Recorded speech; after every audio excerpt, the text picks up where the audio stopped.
talking with Chuck Licata, Big Daddy Media. Uh, let's move down to 5A. Like I mentioned, I think in Region 2, we'll start there. I think the Division 2 bracket is slightly better than D1. Of course, you have Yeah, to start from the yeah. top. 10-time state champ Lovejoy, they're D2. Frisco Wakeland, who shared a co-championship, they're D2.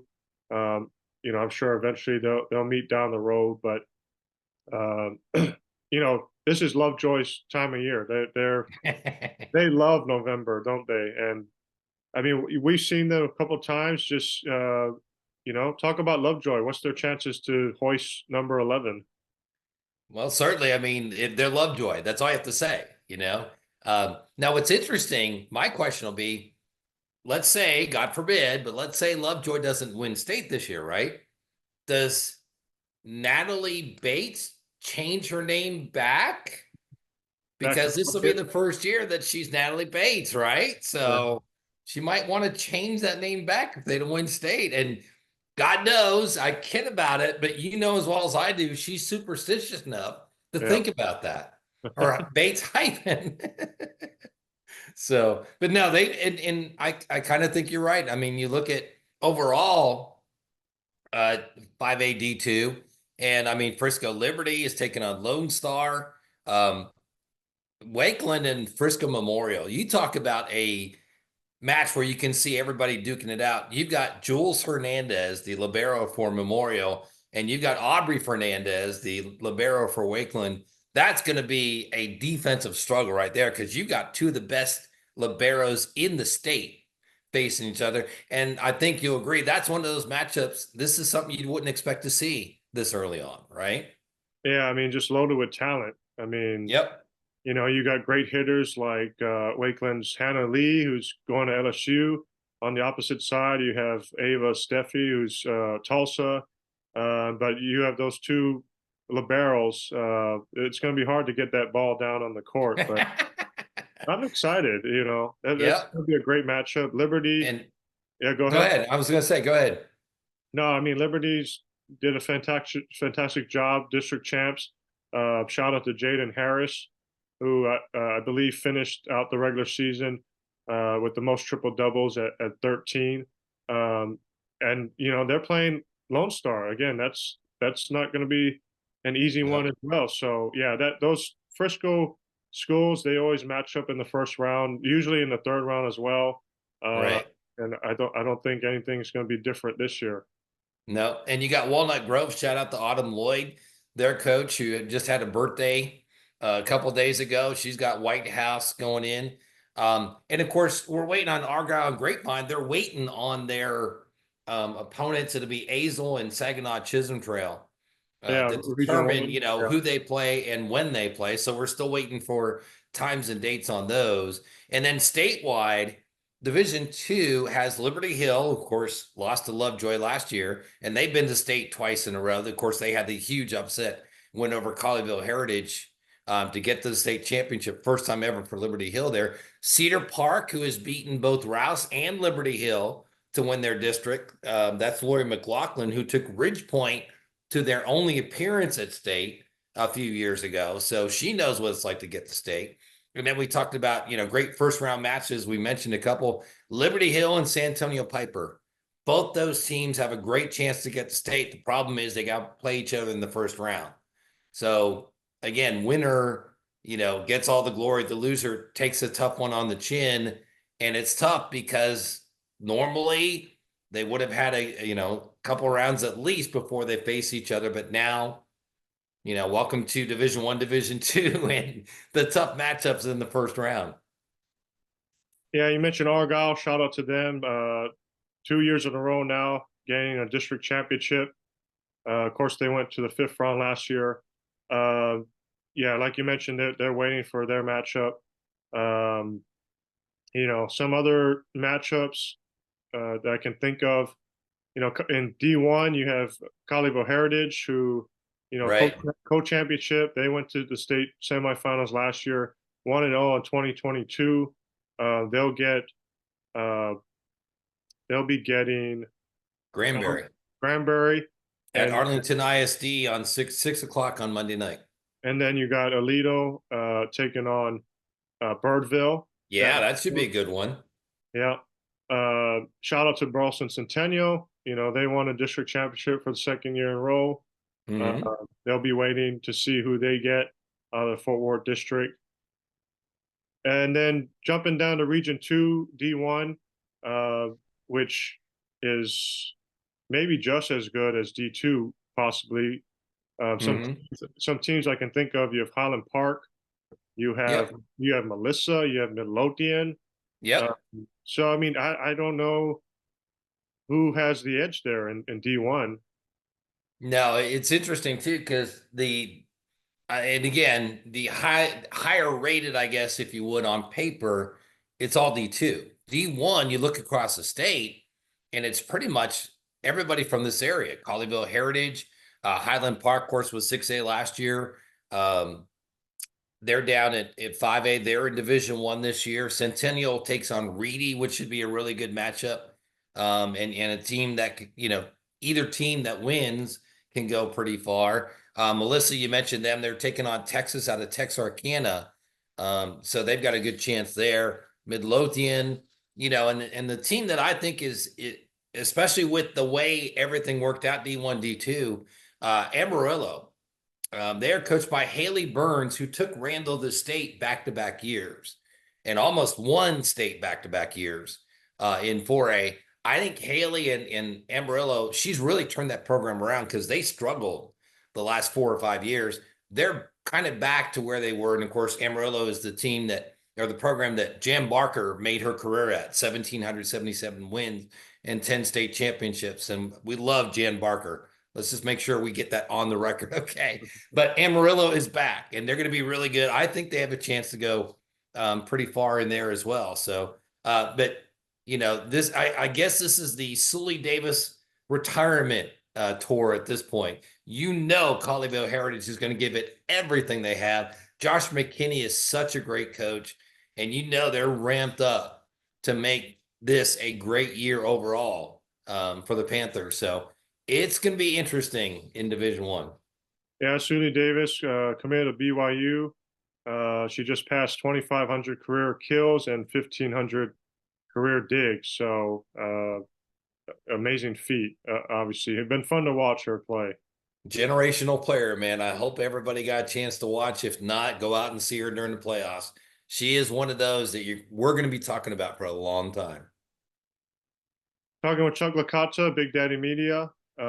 We'll finish off with some 4A matchups. You look at Region 1, I think D2 by far is a Yeah. tougher bracket. Yeah. You have, Yeah. you have teams around here like Glen Rose, who's been one of the top teams under Sandy Langford. Brock with Nick Gay, they moved up to 4A, almost won a district championship. They're in that D2 bracket. But then kind of nearby, those Canyon schools, Rando, who Mm-hmm. won state a couple years ago, state runner-up last year, and then Canyon High. Those two teams Mm-hmm. are going to be D2. So um, yeah, and then you have Eagle Mountain, first year I was program. going to say, if we got through this whole thing and you did not mention Eagle Mountain, I'd be worried about you. Eagle Mountain, who I just saw play for a district championship, great game. They came up short against Decatur in 5 sets, but they're beating D2. Yeah, you look at that 4A Region 1 D2 bracket, and it's just loaded. Yep, you got Aubrey in there as well.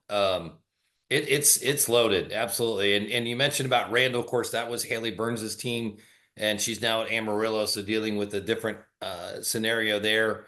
Statewide, you've got Cuero and Wimberley, both really good out of the South. And this is a situation where they both will win their first round matchup, and then they play each other in the second round. And again, this would be a regional tournament matchup if things were normal, but they're not.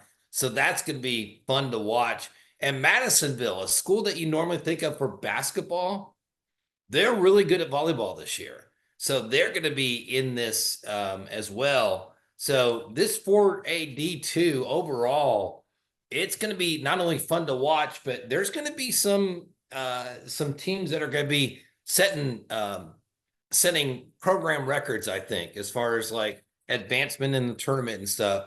And I think this may be one of those classifications, Brian, or Goss, excuse me, as you like to be called. This is one of those classifications you're glad to see the D1, D2 split because you've got some really good teams in this bracket that may not be getting as far if it was just 4A overall. They've got a chance to get some, get some glory and get some championship medal, if you will. Yeah, a quick rundown of 4A D2. You have district champ El Paso Irvin out of District 1. You have uh,